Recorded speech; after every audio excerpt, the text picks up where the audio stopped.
As I'm sure anyone who's actually clicking on this video already knows, the PlayStation Classic is coming up pretty soon, and we finally have all 20 games for the system revealed. We just had those initial 5 for the longest time. I can't believe how close they cut it for a product that so many people want to pre-order. And immediately, of course, there's a lot of, why isn't this game on there, why isn't that game on there, and sometimes it's obvious to where there's just no realistic way they would have gotten the rights, or just very unlikely, and that's probably what happened behind the scenes. But other times it's more of a choice. And I think with the PS1 in particular, there are so many games. I mean, there are seemingly endless numbers of games when you look worldwide on the original PlayStation, and it sold over 100 million units worldwide. So there's such variety on that console, and you have all those people around the world who had completely different experiences with those many games on a system and those many systems out there. It's not like some systems that either didn't last as long or didn't sell as many or didn't have as many top-selling games, where very large percentages of the audience had similar expectations, and there's a short list of games that, like, alright, these are the ones that are the obvious ones. On something like the original PlayStation, there's such a variation in what people think of when they think of the PS1 and what they think of as classics, and there are so many greatest hits games, just an endless list, that there are way too many for any combination of 20 games. There's no combination of 20 games that would appease everyone. It would be impossible. There are way too many games. It could not happen.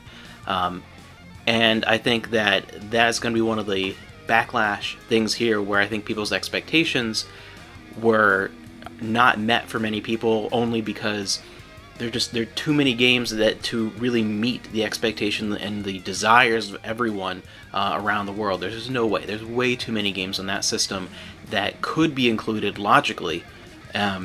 In saying that, I'm actually really curious to hear what are some of the games that you really wanted to see that didn't make the cut. I think there's a good variety of games on the system, either the North American version or the Japanese one. I think they actually did a pretty good job of creating variety of different genres of games, single player, multiplayer. We have multiple RPGs. I mean, that's pretty good, and I actually wasn't expecting more than 2 or 3 at most, and then you look at the Japanese model, it's like, wow. But yeah, what are some of the games that you wanted to see that didn't make the cut? And I'll go over a couple of mine here that I really wanted to see that didn't quite make it. Some are more realistic expectations than others that are just kind of, or pie-in-the-sky wishes. One that I was, 99.9% certain was not going to be there, but I really wanted to be there, of course, was Xenogears. And I really wanted to have, in that vein as well, some other RPGs, Legend of Legaia. I would really have loved to have seen there. The Legend of Dragoon, I don't know why, but I was 100% convinced that was going to be there. As like a Sony property and something that, especially over the years, has become more and more popular and still actually sold really well when it came out, I really thought that was going to be on there. I'm actually surprised that we got something like Persona instead, especially on the North American model. And as far as fighting games go, there are of course many different options, and we got Tekken 3, which is probably the most obvious choice, but I was really hoping to see Bushido Blade, especially the first one on there. For multiplayer stuff, I was hoping to see either Tony Hawk Pro Skater 1 or 2, and Crash Team Racing.